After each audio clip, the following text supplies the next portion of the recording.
Bien, hermano, Dios les bendiga.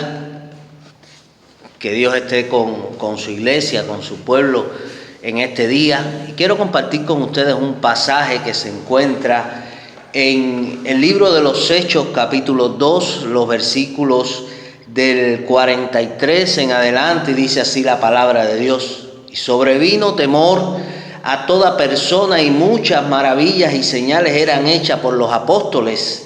Todos los que habían creído estaban juntos y tenían en común todas las cosas, y vendían sus propiedades y sus bienes y los repartían a todos según la necesidad de cada uno, perseverando unánimes cada día en el templo y partiendo el pan en las casas, comían juntos con alegría y sencillez de corazón, alabando a Dios y teniendo favor con todo el pueblo. Y el Señor añadía cada día a la iglesia los que habían de ser salvos. Y el Señor añadía cada día a la iglesia los que habían de ser salvos. Es algo que me llama la atención, y es que este pasaje se dice, se predica y se tiene en cuenta en nuestras congregaciones como un ideal de lo que puede llegar a ser nuestras propias congregaciones, nuestras iglesias. Y hay algo importante: este pasaje más que una ilustración o más que un hito en nuestra espiritualidad, en nuestras congregaciones, tiene que tener vigencia actual, sin importar el siglo, la época que nos haya tocado vivir. El método está, la forma está, la bendición, el resultado está, ahí está. La primera iglesia, y mucho se dice de esto, y a veces se queda en que sí, ellos todas las cosas las tenían en común, y solo nos limitamos a tocar el aspecto de la comunión que tenían entre ellos. Pero este pasaje dice mucho más de esta primera iglesia, cosa que al Señor le agradaba y le agrada, que su pueblo tenga comunión entre ellos. Pero más que una comunión y una preocupación por las necesidades materiales, esta iglesia y este pasaje ilustra algo más que esta iglesia hacía, y que muchas veces dejamos a un lado. Porque si decimos que hoy la iglesia cristiana no se preocupa por los necesitados, estamos mintiendo. Si decimos, en su mayoría quiero decir, si decimos que hoy la iglesia cristiana no se preocupa por los enfermos, estamos mintiendo. Tenemos cultos de oraciones, hacemos colectas para los enfermos, para los necesitados, nos ocupamos de los niños, atendemos a las personas con necesidades reales, y en mayor o en menor cuantía somos capaces de ofrendar y de dar para aquellas personas que necesiten. Pero hay algo más allá de una simple dádiva. Hay algo más allá de un simple regalo o de un simple plato de comida para un necesitado. Y es que esta iglesia iba más allá. Y es a donde quiero llevarlos a reflexionar y que nosotros pensemos en precisamente esto. Una fe que impacta es una fe que crece, una iglesia que crece. Y esta iglesia estaba impactando a la comunidad, no solo porque ellos eran bondadosos, sino porque había algo que nadie podía controlar, y es precisamente la espiritualidad que en medio de ellos se estaba moviendo. Fíjense ustedes cómo la palabra ilustra y dice esto de manera bien clara. Verso número 44: todos los que habían creído estaban juntos y tenían en común todas las cosas. La idea de estar juntos y de tener en común todas las cosas nos da una idea de comunidad, nos da una idea de comunión, nos da una idea de paz, nos da una idea de un lugar donde realmente se respiraba sosiego, donde realmente se respiraba ese contentamiento, donde se respiraba paz, pero también nos da la idea de un lugar donde las personas que venían se sentían identificados y bien atendidos. Y este era el sentido. No solo que las personas pudieran, el pequeño grupo que se había formado estaba junto, sino que iban acogiendo a todos los que llegaban de igual manera, que para todos era una bendición sentirse parte de aquel grupo. Y esta es una enseñanza que nos llama la atención. Muchas de las personas que vienen hoy en día se vuelven a ir porque no se sienten parte del grupo al cual acaban de llegar. Y eso no es su responsabilidad, es nuestra responsabilidad hacerle ver y hacerle sentir a cada persona que Dios va trayendo que es una bendición para nosotros, que Dios los haya traído y que por tanto abrirle nuestras manos, nuestros corazones, abrirle las puertas de nuestro templo, pero también de nuestra vida a cada persona que Dios vaya añadiendo, hasta tal punto que ellos no se sientan que han llegado a un lugar extraño, sino que se sientan bendecidos de estar en un lugar el cual Dios permanece en medio de ellos. Y estas personas, verso número 44, es la realidad. Vivían con todas las cosas en común.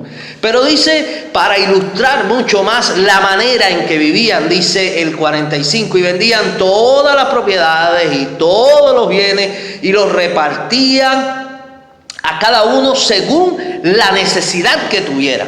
Esta es la forma en que ellos hallaron de demostrar esta bondad. Bueno, hoy quizás sea muy difícil hacer esto, pero no es difícil compartir las bendiciones que Dios nos ha dado. Hoy quizás Dios no nos esté pidiendo, vende todo lo que tienes y repártelo, pero sí quizás nos está diciendo, iglesia de Jesucristo, lo que te estoy proveyendo, si tienes fe, dalo a quien lo necesites y seguirá proveyéndote. Y seguiré proveyéndote, dice Dios. ¿Crees que la mano de Dios se va a cortar? No lo creo. Si hacemos esto, no creo que la mano de Dios se vaya a cortar. Si somos capaces de sacarnos a aquellos que Dios nos está dando para bendición de otra persona, yo estoy seguro que la bondad de Dios no va a cortarse sobre su pueblo. Y mira cómo continúa, es decir, que no solo se limitaban a una bondad simple, porque hay muchos grupos, y no cristianos propiamente, muchos grupos que se dedican a hacer obras de caridad, a hacer obras de bondad, a hacer planes para ayudar hasta los animales, hasta las plantas reciben ayuda. Y esto no quiere decir que el Señor vaya añadiendo a estos grupos personas a ser salvas, o que las personas sean salvas por hacer una campaña a favor de los árboles de una selva.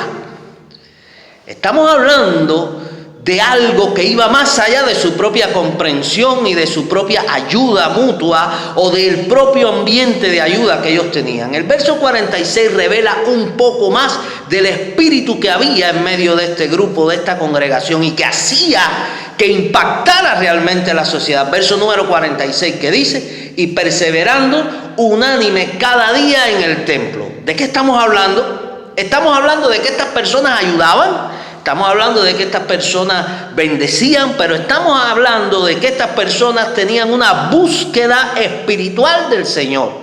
Estamos hablando de que estas personas no solo tenían comunión entre ellas, sino que tenían una comunión con el Señor. Y es probable que esa comunión que tuviesen entre ellos era el reflejo de la comunión que ellos tenían con el Señor. Es imposible que haya una comunión real con tu prójimo si primero no hay una comunión verdadera con tu Creador y con tu Hacedor. Y Juan lo recordaba. Nosotros nos hacemos mentirosos si decimos que amamos al prójimo o que amamos a Dios y no amamos al prójimo. No. Si realmente amas a Dios, tienes que amar al prójimo. Y viceversa. Y este era el reflejo. Aquellas personas eran capaces de vivir este amor, eran capaces de arrancarse sus cosas, de quitarse sus cosas para compartir, simplemente porque vivían una comunión estrecha con Jesucristo. Hoy la iglesia de Jesucristo está llamada a hacer esto, está llamada a compartir, pero primero está llamada a tener una comunión con el Padre de los cielos, está llamada a tener una comunión real con Jesucristo, perseverar unánimes en oración.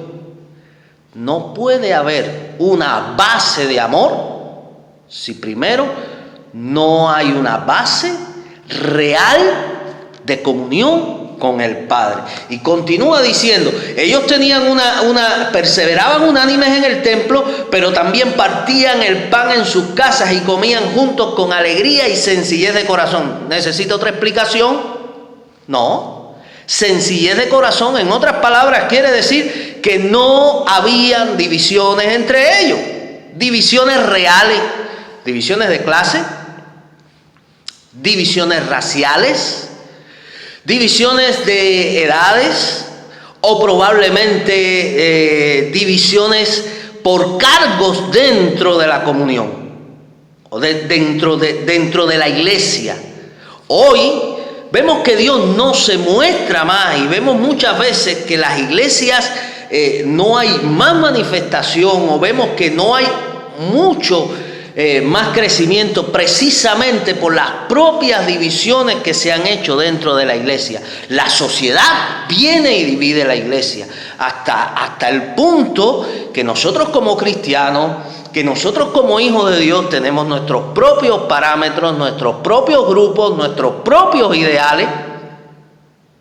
A veces incluso hasta discriminaciones éticas, espirituales, raciales. Dios no llamó a unos por ser judíos, a otros por ser griegos. Dios no hizo acepción de personas entre blancos y negros, entre niños y viejos, entre pastores y recién convertidos, sino que esta iglesia, todos juntos, sin importar ni el estrato social, ni quién fueras, ellos vivían juntos y se sentían contentos de compartir los unos con los otros. No estaban pensando si el que está sentado al lado no tiene un centavo, si no tiene un buen apellido, si no tiene una buena economía. Simplemente se sentaban a compartir en oración y en comunión, gozoso de que el que estaba sentado a su lado era una persona que Dios había traído para comunión.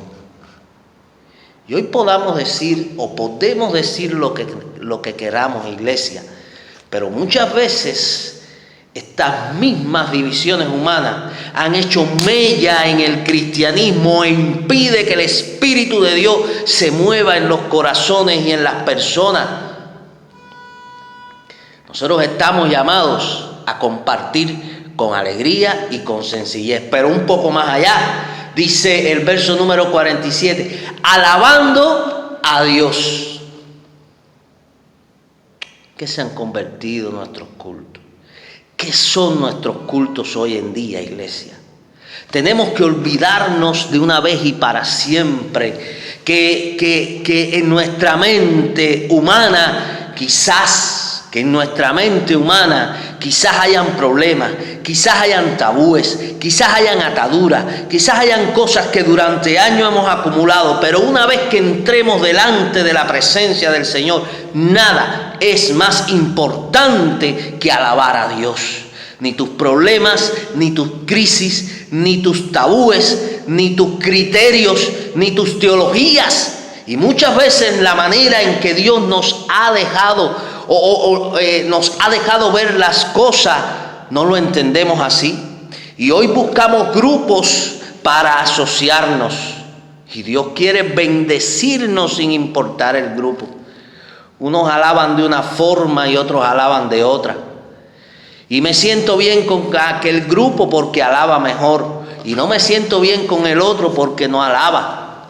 O según mis criterios. Pero ¿sabes qué, iglesia? El Señor quiere que su pueblo alabe y se sienta gozoso con aquella familia que Él te ha dado, sin importar la forma en que lo haga, pero que sea una alabanza genuina de corazón. Y eso no lo puedes entender tú, no lo puedo juzgar yo. eso le corresponde únicamente a Dios. Y dice la palabra que ellos alababan a Dios y tenían favor con todo el pueblo. De alguna manera, esta manera de vivir contribuía a que ellos tuviesen una actitud agradecida delante de Dios. Todos juntos, quizás unos alababan levantando las manos, quizás otros ponían sus manos, cruzaban sus manos delante de su pecho y así alababan, pero el que levantaba las manos no juzgaba al que no las levantaba, sino que juntos alababan a Dios con sencillez de corazón, dando gracias, porque al lado tenían a más personas adorando al mismo Dios que ellos estaban adorando. Y esta manera hacía que ellos saliesen al pueblo también a tener favores con los que no estaban ahí. Porque no es menos cierto que esta iglesia primitiva vivió una comunión entre ellos, pero también vivió una comunión real con todos los de alrededor, hasta el punto que las personas sabían quiénes eran cristianos por su bondad, por su corazón sencillo, por la manera que eran capaces de comportarse. Y el resultado no puede ser otro. Cuando se vive en alabanza, cuando se vive en comunión, cuando se vive en agradecimiento, cuando se vive en paz con los hermanos, cuando se busca del Señor constantemente, personal o en grupo, no hay otro resultado, ni puede haber otro resultado que este. Verso número 47, parte final. Y el Señor añadía cada día a la iglesia los que habían de ser salvos. Escuche esto, el Señor añadía a su iglesia cada día los que habrían de ser salvos. Quiero que sepas, iglesia, líderes, pastores, cristianos, usted no va a poder convertir a nadie. Su responsabilidad no es convertir a nadie. Iglesia, entendamos que nuestra responsabilidad nunca será convertir a nadie. No vamos a poder hacer que nadie acepte al Señor. Nuestro trabajo es vivir como el Señor quiere que nosotros vivamos. Nuestro trabajo es sembrar la palabra, llevar la palabra, y a veces cuando no podamos hablar, por lo menos que nuestro testimonio diga lo que somos. Esa es nuestra responsabilidad en estos tiempos, en aquellos tiempos y dentro de 1000 años si Cristo no viene antes. Nuestra única responsabilidad o nuestra principal responsabilidad será precisamente vivir como a Dios le agrada, vivir como a Dios le gusta, y el añadir a este cuerpo, eso el Espíritu lo hará. Vivamos en paz, vivamos en comunión, alabando al Señor, preocupándonos por todo, tratando de que todo el que llegue encuentre en el pueblo de Dios un lugar donde reposar, un lugar de paz. Que las personas, que los nuevos que vayan llegando, hallen aquí en la iglesia de Jesucristo un lugar donde el Espíritu Santo se mueva y donde sus hijos no solo hablen, sino que también vivan aquello que estamos hablando y predicando. El día que eso suceda, el Señor seguirá enviando sobre la iglesia paz, seguirá enviando sobre la iglesia bendición, pero seguirá trayendo a la iglesia a aquellas personas para que encuentren la paz que Él quiere ofrecer a cada uno de las personas de este mundo. Dios te llamó a ti, Dios me llamó a mí.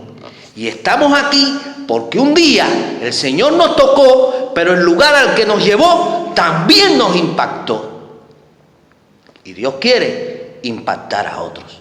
Una fe que impacta es una fe que se multiplica, es un cristianismo que crece. En estos tiempos, seamos capaces de vivir como la primera iglesia, en amor, en comunión, pero también en búsqueda del Señor, en alabanza y bendiciendo a todos aquellos que el Señor ponga delante. Porque Dios, iglesia, sin importar el método ni la forma, el Señor seguirá hoy añadiendo a su iglesia a aquellos que van a ser salvos. Que Dios te bendiga, es mi deseo en este día. Vamos a orar. Padre, alabamos tu nombre y damos las gracias una vez más.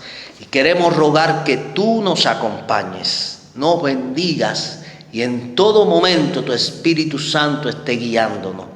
Te pido por favor que tú estés siendo con este tiempo, con esta palabra, y que más que una palabra sea la palabra tuya la que esté tocando nuestros corazones y nuestra vida. Ayuda a tu iglesia a vivir en comunión, a vivir en paz, en alabanza, pero también buscando tu rostro. Y añade cada día, Señor, a tu iglesia aquellos que deben ser salvos y que serán salvos. En el nombre de Jesús, en el nombre de Cristo. Amén y amén. Que el Señor les bendiga, es mi deseo en este día.